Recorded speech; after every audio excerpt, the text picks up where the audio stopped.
Hey friends, welcome to Sweet Red Poppy. In this video, I'm going to walk you through how to use the new offset feature in Cricut's design space. Offset is perfect for adding a shadow around your image, making your text pop, or giving your design the perfect outline. I love using offset to create my own custom stickers, cake toppers, and even t-shirts. Before beginning, make sure that you are running Windows 10 or higher or Mac OS 10.15 or higher. You may need to update your design space as well. Step 1. Insert image. Begin by inserting an image into design space.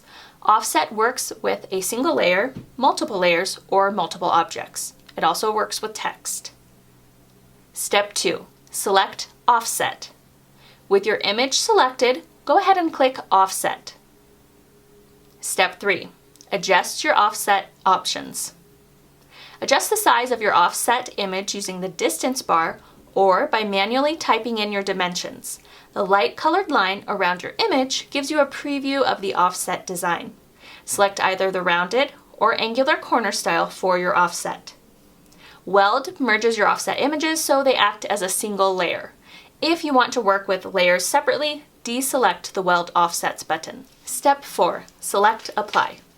Select Apply to finalize your offset design. Step 5. Change color and contour. Change the color of your offset image to the designed color. If you're wanting to remove negative space from your offset image, select the Contour button. From there, you can select any of the negative space that you want to get rid of. Step 6. Flatten for print then cut. Now this step is optional. If you're going to be using your image for print then cut, select all of your layers and then hit flatten. I hope you enjoyed learning a little bit about the offset feature in Cricut Design Space, and download my 10 free SVG files below. Be sure to subscribe to Sweet Red Poppy for more Cricut and crafting videos,